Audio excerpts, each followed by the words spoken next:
আষাঢ় আষাঢ় আশায় অনেকেই রয়েছেন বসে।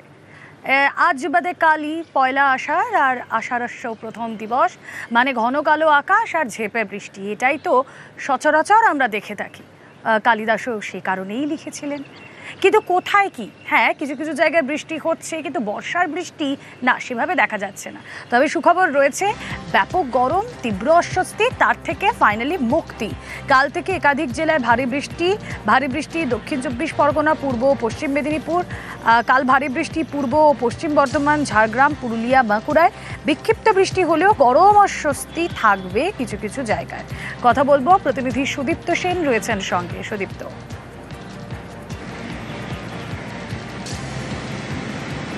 দেখো রুমেলা, দক্ষিণবঙ্গের ক্ষেত্রে কলকাতা এবং অন্যদিকে পশ্চিম মেদিনীপুর, পূর্ব মেদিনীপুর এবং একই সঙ্গে উত্তর 24 পরগনা এবং বাঁকুড়া, পুরুলিয়া এবং বর্ধমান জেলা, এই সমস্ত জেলাগুলিতে হালকা বৃষ্টির সম্ভাবনার কথা বলেছে আবহাওয়া দপ্তর। এবং একই সঙ্গে এই সমস্ত জেলাগুলিতে 30 থেকে 40 কিলোমিটার বেগে ঝোড়ো হাওয়া বইতে পারে, বজ্রবিদ্যুৎ সহ বৃষ্টি হবে, এমনটাই বলছে আবহাওয়া দপ্তর। তবে এই বিক্ষিপ্ত বৃষ্টির কথাই বলছে আবহাওয়া দপ্তর। এখনও পর্যন্ত যে ভারী বৃষ্টি সেই সম্ভাবনার কথা বলছে না। কলকাতার ক্ষেত্রেও বিক্ষিপ্ত বৃষ্টিপাতের সম্ভাবনার কথা বলছে এবং একই সঙ্গে মেঘলা আকাশ দেখা যাচ্ছে। বৃষ্টিটা কবে থেকে সুদীপ্ত? কিছু কিছু জায়গায় এই বিক্ষিপ্ত, দেখো এখনো পর্যন্ত যেমনটা জানা যাচ্ছে যে উত্তরবঙ্গে যে বর্ষার যে প্রবেশ করার পরে দক্ষিণবঙ্গে বর্ষা কিন্তু প্রবেশ করে, কিন্তু সেক্ষেত্রে দক্ষিণবঙ্গে এখনো পর্যন্ত বর্ষা প্রবেশের কথা সেই অর্থে বলা হচ্ছে না। তবে একটু একটু যে বৃষ্টির পরিমাণ, যে ধীরে ধীরে বৃষ্টির পরিমাণ কমে গিয়েছিল আগের সপ্তাহে আমরা দেখেছিলাম, সেই বৃষ্টির পরিমাণ কিন্তু বাড়ছে। কলকাতায় বাড়ছে, বর্ধমানে এবং একই সঙ্গে উত্তর এবং দক্ষিণ 24 পরগনা এই সমস্ত জেলাগুলিতে বাড়ছে, এমনটাই বলছে আবহাওয়া দপ্তর। রুমেলা, তুমি আমাদের সঙ্গে থাকো। তুমি যখন উত্তরবঙ্গের কথা বললেই স্পেসিফিক্যালি উত্তরবঙ্গের দিকে নজর রাখা যাক। উত্তরবঙ্গে ভারী থেকে অতি ভারী বৃষ্টির সতর্কতা। আজ দার্জিলিং, কালিম্পংয়ে প্রবল বৃষ্টির সম্ভাবনা। ভারী বৃষ্টি আলিপুরদুয়ার, কোচবিহার, জলপাইগুড়ি, উত্তর দিনাজপুরেও। মালদা, দক্ষিণ দিনাজপুরে ঝড় বৃষ্টির পূর্বাভাস রয়েছে। বিস্তারিত জানি আমাদের প্রতিনিধি সুদীপ্তই রয়েছেন সঙ্গে।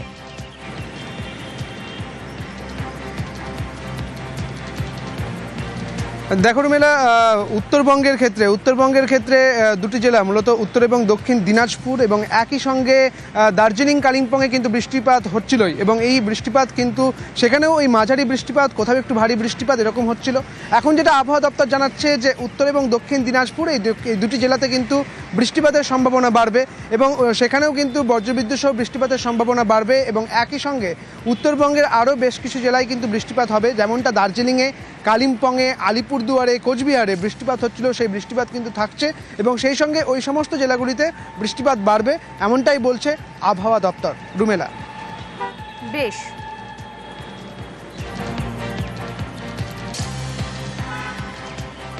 বসিরহাটের ছবি আপনারা দেখছেন। সেখানে সকাল থেকেই আকাশের মুখ ভার, ঝমঝমিয়ে বৃষ্টি বসিরহাটের বেশ কিছু জায়গায়। বৃষ্টি পড়লেও এখনই তীব্র গরমের এই অস্বস্তি থেকে মুক্তি নয়, আবহাওয়া দপ্তর সূত্রে তেমনটাই খবর। আবার চিন্তা করছি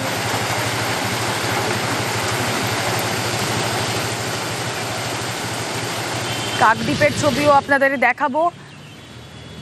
সেখানেও আজ সকাল থেকে বৃষ্টি, স্বস্তির বৃষ্টি কাকদ্বীপে। আপাতত যে ছবি আপনারা দেখছেন সেই ছবিতে স্বস্তি, কিন্তু আবহাওয়া দপ্তরের যা পূর্বাভাস, ভারী বৃষ্টি হলেও কিছু কিছু জায়গায় আগামী 2-3 দিন অস্বস্তি গরমের তা থাকবেই।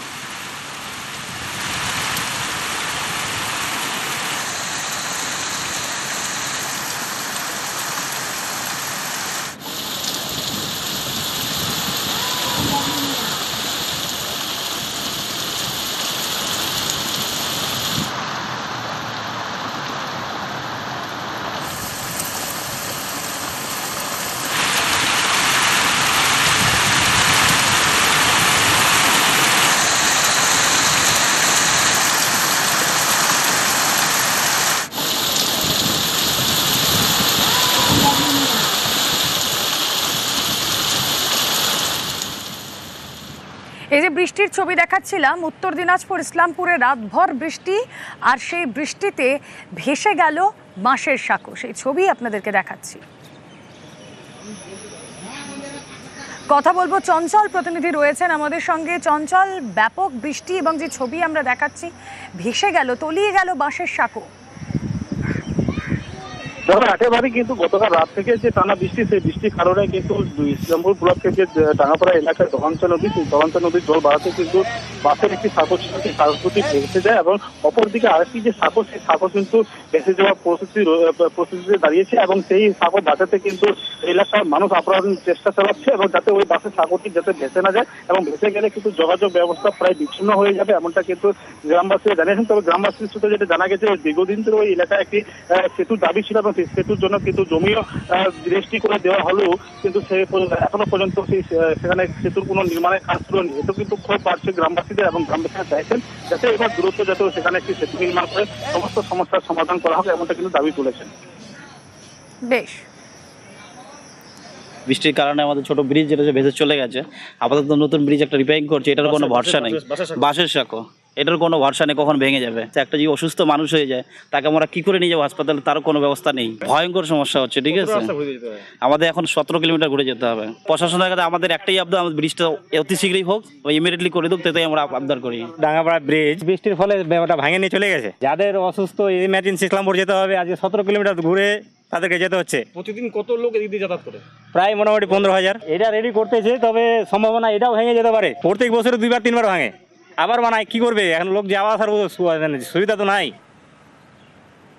আর এদিকে দেখুন 3 ফসলি জমি, কিন্তু জলের অভাবে চাষ হয় বছরে মাত্র একবার। আর তাই রাজ্য সরকারের আদমি প্রকল্প, যেখানে সৌর বিদ্যুৎ দ্বারা চালিত 3টি টিউবওয়েলের মধ্যে দিয়েই জল পৌঁছে যাবে 3 ফসলি জমিতে।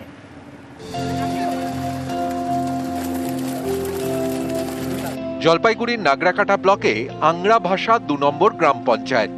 রাজ্য সরকারের উদ্যোগে এলাকার ধুমপাড়ায় চালু হলো সৌর বিদ্যুৎ চালিত 3টি টিউবওয়েল। ফলে জলের সমস্যার দিন শেষ। এবার থেকে বছরে 3 বার চাষ করা যাবে। আমাদের রাজ্য সরকার এগুলো আমাদের আংরা ভাষা 2-তে টোটালে 20টার মতন এই প্রজেক্টগুলো হয়েছে।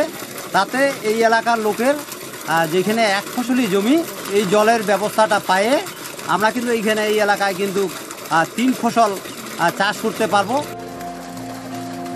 ধুমপাড়া বনবস্তি, এখানেই বিঘার পর বিঘা চাষের জমি, 3 ফসলি জমি, কিন্তু বছরে একবার চাষ হয়, কারণ জলের সমস্যা। স্থানীয়দের দাবি, এই এলাকায় চাষের জন্য জলের কোনো ব্যবস্থাই নেই, তাই ভরসা বৃষ্টির জল। তাই এখানকার বাসিন্দাদের দীর্ঘদিনের দাবি, জল সেচের ব্যবস্থা করে দিতে হবে। সেই মতো উদ্যোগ নেয় নাগরাকাটা পঞ্চায়েত সমিতি। রাজ্য সরকারের আদমি প্রকল্প থেকে 26,40,000 টাকা বরাদ্দ করা হয়। সেই টাকা থেকে ধুমপাড়ায় বসানো হলো সৌর বিদ্যুৎ চালিত 3টি টিউবওয়েল। বৃষ্টি ছাড়া অন্যান্য সিজনে যে জলের এখানে অভাব ছিল, সেটা পূরণ করার জন্য তারা জল ব্যবহার করবে এবং ভবিষ্যতে তাদের ইনকাম বাড়ানোর জন্য আরও চাষাবাদের পরিমাণটা বাড়াবে। এটা রাজ্য সরকার করে দিচ্ছে। করে দেওয়ার পরে এখানকার লোকাল যে বেনিফিশিয়ারিরা আছে তাদের মধ্যে থেকে একটা সমিতি করা হবে। 5 বছর রাজ্য সরকার এটা মেনটেন দেখবে। যদি কোনো খারাপ হয়, প্রবলেম হয়, কিছু হয়, 5 বছর পরে কিন্তু এই সমিতি যাকে দায়িত্ব দিয়েছে আজকে, ওদেরকে মেনটেনটা দেখতে হবে। ধুমপাড়ায় এখন চাষের জমিতে জলের ব্যবস্থা। বছরে 3 বার চাষের আশায় কৃষকরা। এই যে জল দিয়েছে, তাদের আমাদের কৃষকদের উন্নতি হবে। আমরা এখানে জল পাই না, তার জন্য আমাদের উপকার হবে। জলপাইগুড়ি থেকে রকি চৌধুরী, নিউজ 18 বাংলা। বসিরহাটে সলিড ওয়েস্ট ম্যানেজমেন্ট প্রকল্প, গ্রামের আবর্জনা থেকেই তৈরি হবে সার এবং তা বিক্রি করা হবে। রাজ্য সরকারের তরফ থেকে নেওয়া হচ্ছে এক নয়া উদ্যোগ। অনেক পঞ্চায়েত এলাকায় বড় সমস্যা আবর্জনা। সেই সমস্যার সমাধানে আসরে রাজ্য সরকার। বসিরহাটের সীমান্তবর্তী গ্রামে চালু সলিড ওয়েস্ট ম্যানেজমেন্ট প্রকল্প। শনিবার এই প্রকল্পের উদ্বোধন হয়। একটা সলিড ওয়েস্ট ম্যানেজমেন্ট প্লান্ট ইনগ্রেশন ছিল। বিডিও সাহেব এবং পঞ্চায়েত সমিতির সভাপতি সাহেব ও পুরো পঞ্চায়েত সমিতি এবং গ্রাম পঞ্চায়েত খুবই পরিশ্রম করে এটা কাজ শুরু করতে যাচ্ছে। আমরা এলাকায় ময়লা কমাতে পারবো।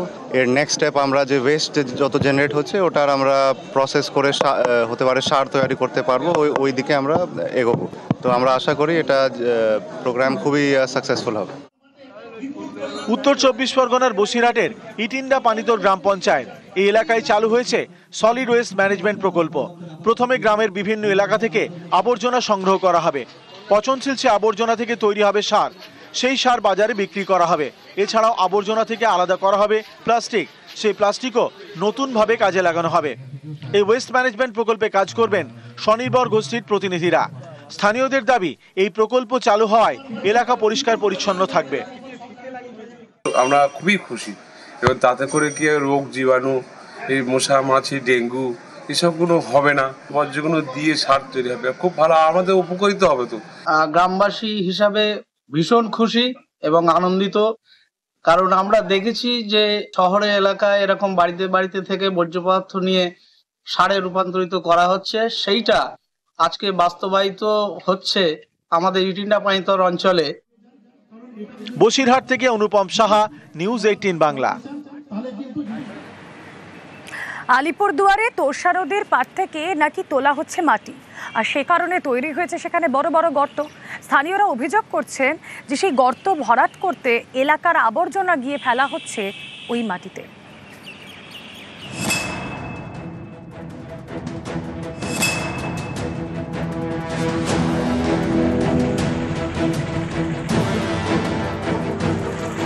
এই দেখুন কি কাণ্ড, ডাম্পারে করে আবর্জনা আনা হচ্ছে তোরসার পাড়ে, তারপর আর্থ মুভার দিয়ে সেগুলোকে ফেলা হচ্ছে নদীর ধারে। আলিপুরদুয়ার 1 নম্বর ব্লকের পূর্ব কাঁঠালবাড়ি, এখান দিয়ে বয়ে গিয়েছে তোরসা নদী, আর এই তোরসা পাড় থেকে মাটি চুরির অভিযোগ স্থানীয়দের। এখানে আমাদের পূর্ব কাঁঠালবাড়িতে তোরসা নদী থেকে 4 লাইনের যে মনে করে মাটি নিয়ে যাচ্ছে, দিন দাহারে এগুলা মাটি নিয়ে যাচ্ছে, রাতের অন্ধকারে ওই গর্তে আবার বাইরে থেকে আবর্জনা আয় না ওই গর্তের মধ্যে পুঁতে রাখে।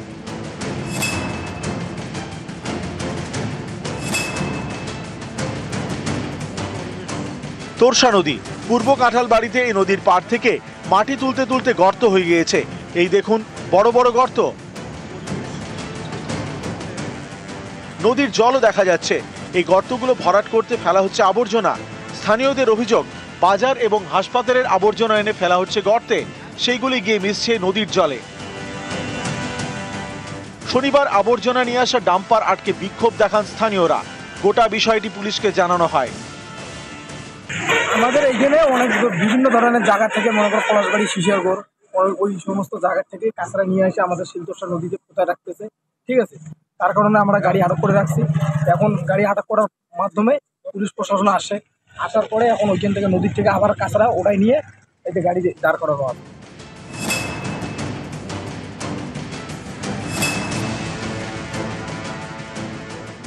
বালির মাফিয়া কোনো আমাদের এলাকায় নেই, এই কারণে আমি বলছি।